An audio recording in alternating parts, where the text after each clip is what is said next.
शांताकारं भुजगशयनं पद्मनाभं सुरेशं विश्वाधारं गगनसदृशं मेघवर्णं शुभांगं लक्ष्मीकान्तं कमलनयनं योगभिर्ध्यानगम्यं वंदे विष्णुं भवभयहरं सर्वलोकैकनाथं।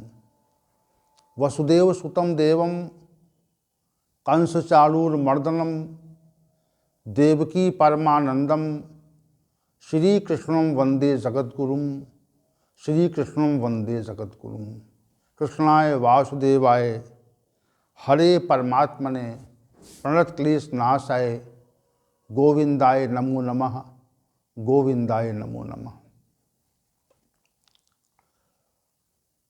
भगवान श्री हरि की कृपा से भगवद गीता का ये विशेष ज्ञान सत्र आप सभी भगवद गीता ज्ञान के जिज्ञासुओं के की उपस्थिति में नित्य निरंतर संचालित हो रहा है और हम सभी इस भगवद गीता ज्ञान की गंगा में नित्य स्नान कर रहे हैं।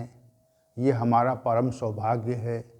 ये हमें श्री भगवान ने ऐसा अवसर दिया कि हम नित्य निरंतर ही भगवान श्री हरि की कृपा से इसमें हमें स्नान करने का अवसर मिलता है और सभी महानुभाव जो इसमें उपस्थित होते हैं उन पर भगवान श्री हरि की कृपा विशेष है, क्योंकि उनकी कृपा से ही कोई भी सत्संग उचित रूप से प्राप्त होता है। और जहाँ पर भगवद गीता का सत्र हो और जहाँ पर भगवान की साक्षात वाणी की चर्चा हो रही हो तो वो तो एक विशेष तथ्य है, विशेष अवसर है। अन्य शास्त्रों की चर्चा में सम्मिलित होना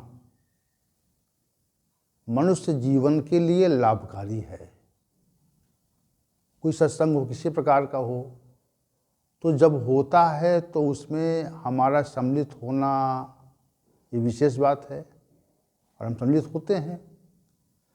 लेकिन जहाँ पर भगवान श्री गोविंद के साक्षात वचनों की चर्चा हो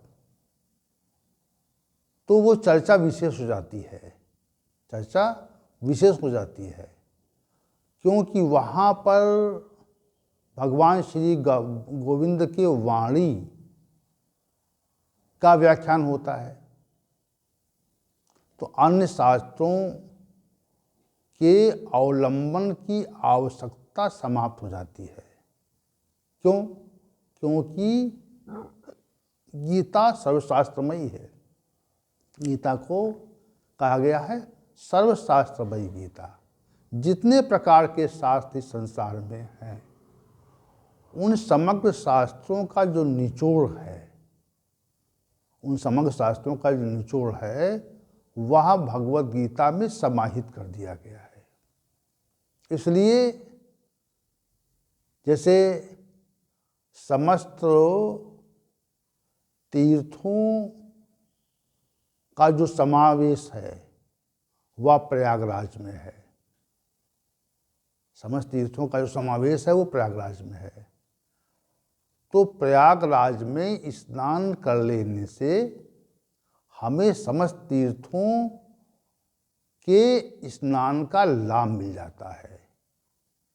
वैसे ही इस सर्वशास्त्रमयी गीता को समझ लेने से जितने भी शास्त्र हैं उनके सार तत्व को सहजता से समझने में बहुत ही सरलता रहती है। उनका जो स्वरूप है, जैसे किसी भी औषधि में अनेक प्रकार की औषधियों को समाहित कर दिया जाए, ढाल दिया जाए, तो एक ही प्रकार की औषधि को ग्रहण करने से जितने प्रकार की वनस्पतियां उसमें पड़ी हुई हैं तो उन वनस्पतियों का लाभ मिल जाता है। सहज भाव ये है ना कि जितने भी प्रकार की वनस्पतियाँ एक औषधि में पड़ी हुई हैं, तो वह उस औषधि के सेवन से समस्त प्रकार की औषधियों का सेवन स्वतः हो जाता है। ये सहज भाव है। उसी प्रकार सर्वशास्त्रमयी गीता को समझ लेने से संसार में जितने भी शास्त्र हैं वे सब स्वतः ही सहज रूप से समझे जाते हैं, और इसका हम अनुभव भी करते हैं कि भगवत गीता के अध्ययन और विशेष व्याख्यान और उसका विशेष चिंतन कर लेने पर जब अन्य शास्त्र पढ़े जाते हैं तो वे अन्य शास्त्र सहजतापूर्वक समझ में आते हैं। इसमें दो प्रक्रियाएं हैं। एक प्रक्रिया तो ये है कि हम समस्त शास्त्रों को पहले पढ़ें, उसके बाद भगवत गीता को पढ़ें, और एक प्रक्रिया ये कि भगवत गीता को पढ़ लेने से समस्त शास्त्रों को समझा जाए। तो जो हमारा अपना अनुभव है वो ये है कि भगवत गीता को समझ लेने से समस्त शास्त्रों का जो मौलिक स्वरूप है, जो उनके सिद्धांत हैं, वे सहजता से आपके मस्तिष्क में बैठ जाते हैं। इसलिए यहाँ पर भगवत गीता ज्ञान की चर्चा हो रही है, और ऐसी सर्वशास्त्रमयी गीता के पर चर्चा का, श्रवण का और उसके व्याख्यापन का अवसर मिला है। ये भगवान श्री गोविंद की विशेष कृपा ही है। तो हम सभी गीता के 14वें अध्याय के 5वें श्लोक पर चर्चा कर रहे हैं। इसमें सत्वम रजस्तम इति गुणाः प्रकृति संभवः निबध्नन्ति महाबाहो देहे देहिनम् अव्ययम्। तो ये प्रकृति से, हे अर्जुन, प्रकृति से उत्पन्न तीनों गुण ही इस अव्यय स्वरूप जीवात्मा को इस देह में, शरीर में बंधन दे देते हैं। ये विषय व्याख्यापित हो रहा था, और उसमें चर्चा ये हो रही थी कि प्रकृति क्या है। प्रकृति के गुणों पर चर्चा हो रही थी, क्योंकि प्रकृति संभवा यहाँ पे है, प्रकृति से उत्पन्न होना है तीन गुणों को। इसलिए प्रकृति संभवा पद को समझने के लिए हम प्रकृति पर चर्चा कर रहे थे। तो प्रकृति के जो गुण हैं जिनका निरूपण शास्त्रों में आता है, उन पर हम चर्चा को गति दे रहे हैं। अब एक गुण जो था वो त्रिगुणात्मक, प्रकृति त्रिगुणात्मक है। उसमें एक फल में यदि 3 गुण हों, 3 रस हों या 3 गुण हों, जैसे फल पुष्टिकारक हो, प्रकृति त्रिगुणात्मक है, तो फल पुष्टिकारक हो, पाचक हो और अनेक रोगों की विनाशक हो। कोई भी औषधि ऐसी हो जो पुष्टिकारक हो और पाचन क्रिया में सहयोग करती हो, और इसके अतिरिक्त अनेक रोगों को शमन करने की क्षमता उसके अंदर हो। तो इसमें 3 गुण हो गए, एक औषधि में 3 गुण हो गए।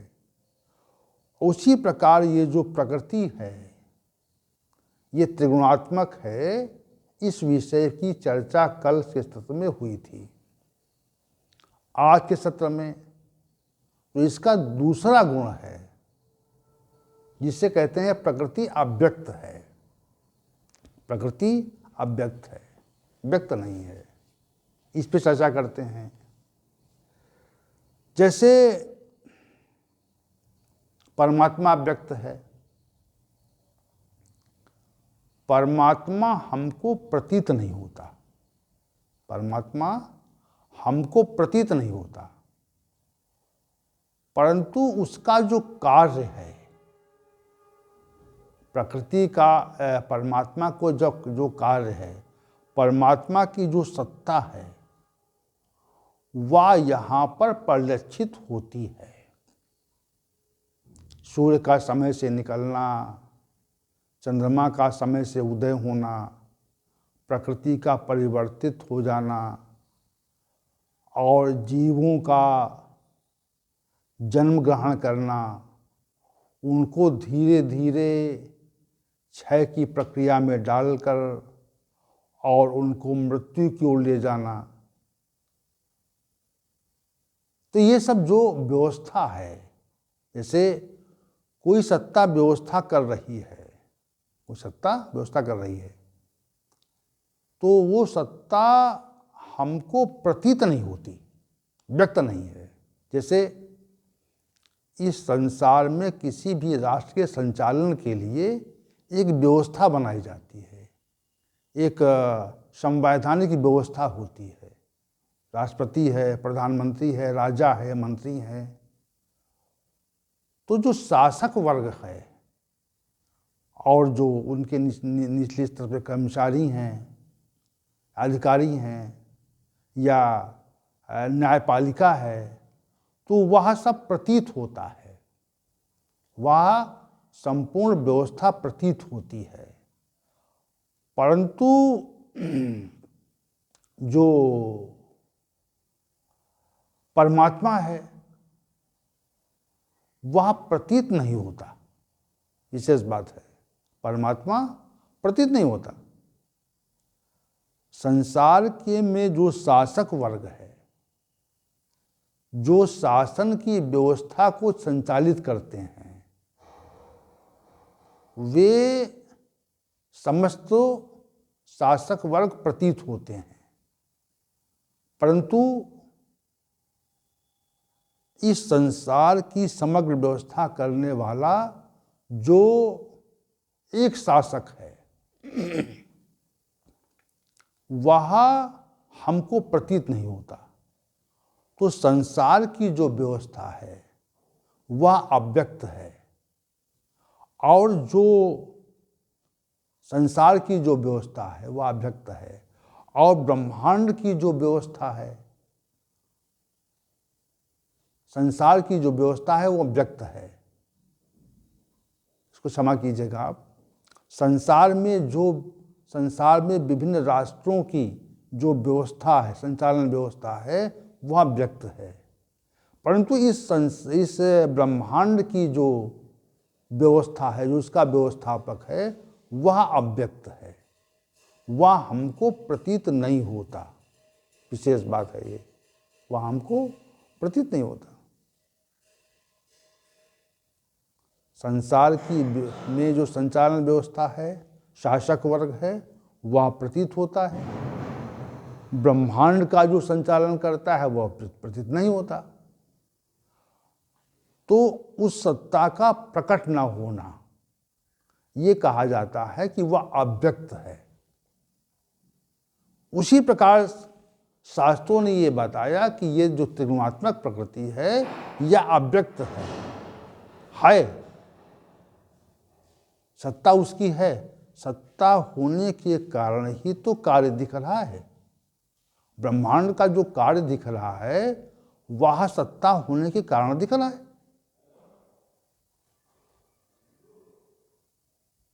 तो ब्रह्मांड का जो कार्य दिख रहा है वो सत्ता होने के कारण दिख रहा है। इसलिए परंतु जो जिसकी सत्ता यहाँ पर है वह हमको नहीं दिख रहा है, वह हमको नहीं दिख रहा है, इसलिए अव्यक्त है वो। उसी प्रकार प्रकृति के संबंध में शास्त्रों ने बताया कि वह प्रकृति भी अव्यक्त है, वह प्रकृति भी अव्यक्त है, जो हमको प्रतीत नहीं होती, जो हमको दिखाई नहीं पड़ती, लेकिन वह है, लेकिन वह प्रकृति है व्यक्त न हो करके अव्यक्त स्वरूप में रह करके इस समग्र ब्रह्मांड को रचती है, लेकिन वह व्यक्त नहीं होती। विशेष बात है, उसका कार्य तो व्यक्त होता है, उसका कार्य प्रतीत होता है, ये कार्य हुआ। ये संसार, समग्र संसार हमको प्रतीत होता है कि यहाँ पर प्रकट हुआ, परंतु समग्र संसार का जो प्रकट करने वाली सत्ता है वह हमको प्रतीत नहीं हो रही है, इसलिए वह अव्यक्त है। ये विशेष बात है, विशेष गुण उसका है, प्रकृति का विशेष गुण है। प्रकृति संभवा पर चर्चा हो रही है, ये हम स्पष्ट करना चाहेंगे। प्रकृति कैसे संभव कैसे होता है, गुण संभव कैसे होते हैं, तो वह प्रकृति व्यक्त नहीं हो रही है, वह प्रकृति अव्यक्त है, और उस अव्यक्त प्रकृति ने इस ब्रह्मांड को व्यक्त किया हुआ है, ब्रह्मांड को व्यक्त किया हुआ है। तो प्रकृति अव्यक्त है और ब्रह्मांड व्यक्त है। तो शास्त्रों ने कहा वह अव्यक्त है,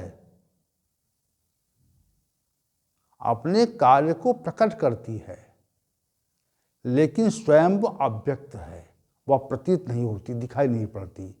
हम अपने कारण तत्व को देख नहीं पाते। विशेष बात यह है, प्रकृति हमारा कारण तत्व है और उस कारण तत्व को हम देख नहीं पा रहे हैं। अव्यक्त रहकर ही हमको प्रकट कर देती है वो, और जीवन पर्यंत अपने द्वारा प्रकट की गई वस्तुओं में हमको उलझाए रखती है, हमें प्रकट करती है, अव्यक्त रहकर हमको प्रकट करती है, और अपने द्वारा प्रकट की गई वस्तुओं में हमको उलझाए रखती है। ये प्रकृति का जो कार्य है, ये हमारे उलझाव के लिए पैदा किया गया है, हमारे बंधन का हेतु है। ये जो प्रकृति ने उत्पन्न किया है। तो शास्त्रों ने कहा अव्यक्त है। अव्यक्त सत्ता जिसने हमको और समग्र ब्रह्मांड को उत्पन्न किया है वह तो अव्यक्त है, और लेकिन उसने अव्यक्त रह करके ही हमको इस संसार में व्यक्त किया और वस्तुएं व्यक्त कर दी और हमको फंसा दिया उसमें। तो प्रकृति ने शास्त्रों ने ये कहा वो जो सत्ता है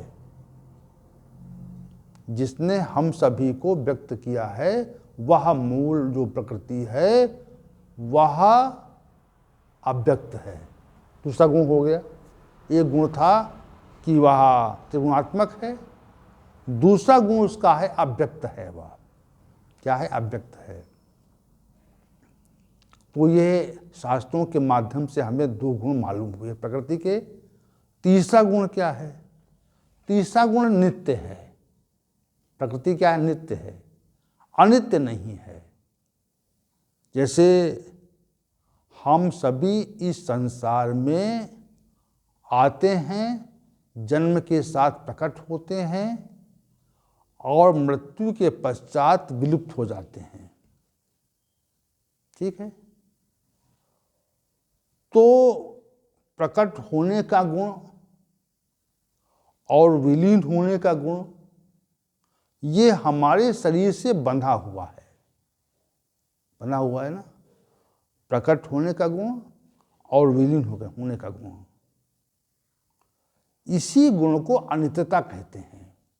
अनित्य हैं हम सर्वकालिक रूप से यहाँ पर नहीं रह सकते।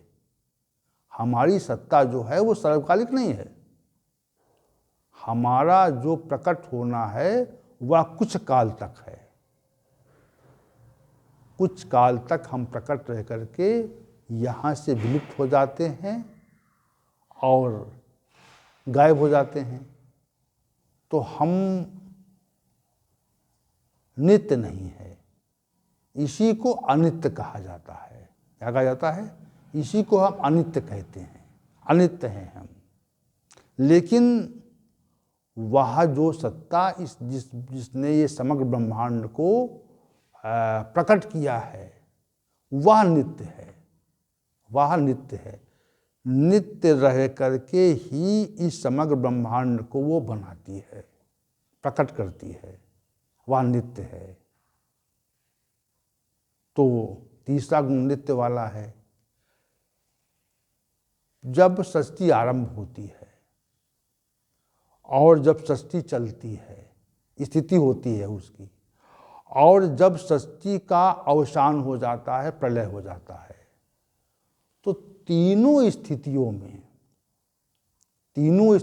में वह प्रकृति नामक सत्ता जो परमात्मा की सहचरणी है और इस समग्र ब्रह्मांड की रचना करती है, वह उपस्थित रहती है।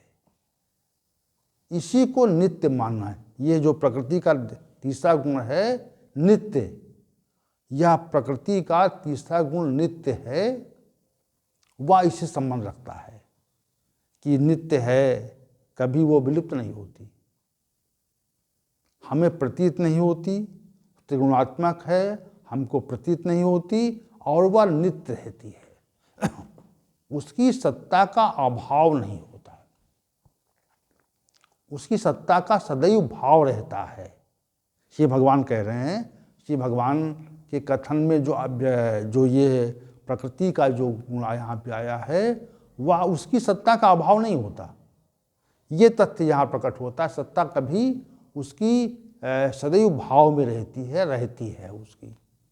और इसी गुण को उन्होंने कहा नित्य है, ये प्रकृति का नित्य गुण है। अब तीसरा गुण क्या है? वह कार्य कारण रूप है। प्रकृति का जो चौथा गुण है वो कार्य के रूप में भी है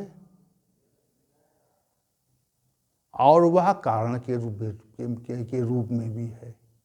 यानी अब आप ये देखिए, बहुत विशिष्ट बात है यहाँ पे, जो प्रकृति का जो चौथा गुण है,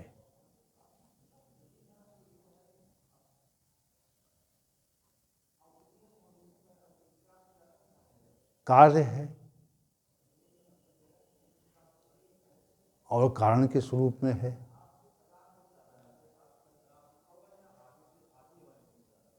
तो कार्य और कारण,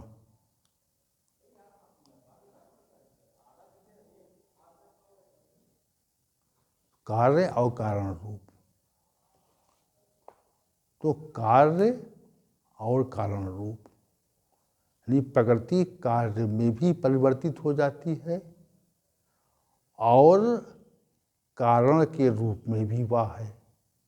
पहले कार्य कहा उन्होंने, फिर कहा कारण, क्योंकि कार्य व्यक्त है, क्योंकि कार्य व्यक्त है और कारण अव्यक्त है, इसलिए प्रकृति को कार्य स्वरूप भी कहते हैं और कारण स्वरूप भी कहते हैं। क्योंकि व्यक्त से हम अव्यक्त को समझते हैं, व्यक्त से हम अव्यक्त को समझते हैं। जब हमको किसी अव्यक्त वस्तु या सत्ता का बोध करना होता है तो पहले हम व्यक्त सत्ता की ओर बढ़ते हैं। व्यक्त सत्ता का जो बोध होता है, जो जानकारी होती है, जो अनुभव होता है, वो शीघ्रता से होता है और व्यक्त सत्ता को समझकर हम अव्यक्त सत्ता को जानने में हमें सहजता होती है। तो इसलिए वो कह रहे हैं कार्य कारण रूप स्वरूप है। प्रकृति का जो ये चौथा गुण है वह कार्य कारण रूप है कि ये जो कार्य के रूप में हमको दिख रहा है, ब्रह्मांड में नाना प्रकार के लोक, पृथ्वी लोक और भी 7 नीचे लोक, अधा लोक, 7 ऊर्ध्व लोक दिख रहे हैं, मतलब शास्त्रों में इनका वर्णन आता है। और हमको जो पृथ्वी लोक दिख रहा है, विशेष बात समझिए आप, पृथ्वी लोक जो उसका कार्य दिख रहा है, जैसे चंद्रमा दिख रहा है, सूर्य दिख रहा है, तारे दिखते हैं, तो ये प्रकृति का सब कार्य है, यह हमको दिख रहा है। तो ये जो प्रकृति का कार्य है ये भी प्रकृति के स्वरूप में ही है। जैसे सोने से अनेक प्रकार के आभूषण बनाए जाएं, तो कारण सोना है, कारण तत्व क्या है? सोना है। और कार्य तत्व क्या है? आभूषण है। तो ये जो कारण तत्व है, जो कारण तत्व है सोना, और कार्य तत्व आभूषण, तो जो सोना है वह कारण भी है और कार्य भी है। आभूषण से हम उस सोने का अनुमान लगाते हैं, समझते हैं कि सोना जो है वो कार्य इसका कारण है। इसका आभूषण रूपी कार्य से सोना रूपी कारण का अनुमान लगाते हैं हम। विशेष बात इसी से भगवान ने कहा, शास्त्रों ने कहा कि जो ये प्रकृति है ये कार्य के स्वरूप में भी है, पृथ्वी पर जो कुछ दिख रहा है, इस ब्रह्मांड में जो कुछ प्रतीत हो रहा है उसके स्वरूप में भी है वो, और इसको प्रकट करने वाली सत्ता भी वह है। तो इसलिए उसको श्री भगवान ने कहा, शास्त्रों ने कहा ये कार्य और कारण रूप है। देखिए, प्रकृति को समझ करके ही प्रकृति के 3 गुणों को हम समझ सकते हैं। तो प्रकृति के तीनों गुणों को समझ सकते हैं, इसलिए हम प्रकृति पर विशेष चर्चा कर रहे हैं।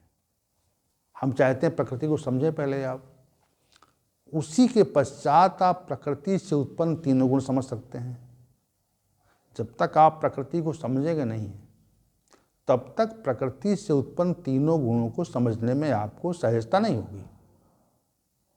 इसलिए प्रकृति की व्याख्या कर रहे हैं। प्रकृति के कार्य की व्याख्या हुई थी और प्रकृति के गुणों की व्याख्या हो रही है, जिनको हमने शास्त्रों से जाना है। जिनको हमने शास्त्रों से जाना है उन गुणों पर हम विशेष चर्चा कर रहे हैं, क्योंकि हमको प्रकृति संभवा सत्वस्तम का संभव कैसे है, इस विषय को जानना है। इसलिए हम विशेष प्रस्तुति कर रहे हैं यहाँ पर। अब शास्त्रों ने कहा कि स्वयं निर्विशेष है, स्वयं निर्विशेष है और सभी धर्मों का आश्रय है। विशेष बात कही कि स्वयं निर्विशेष है और समस्त धर्मों का आश्रय है। तो ये तथ्य भी हमको शास्त्रों से ही ज्ञात हुआ है। कैसे मालूम हुआ? ये तथ्य भी हमको शास्त्रों से ही ज्ञात हुआ है कि स्वयं निर्विशेष है और समस्त धर्मों का आश्रय है।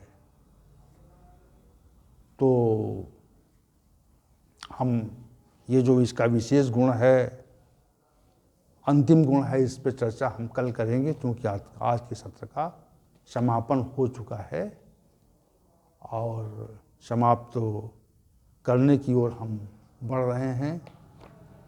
क्योंकि प्रकृति संभवा, इसी पद पर हमारी चर्चा होगी। चर्चा होने के पश्चात हम इस तथ्य को और विशद रूप से प्रकट करना चाहेंगे। श्लोक संख्या जो 5 है वह विशेष है। यहाँ से ही यह जो है वह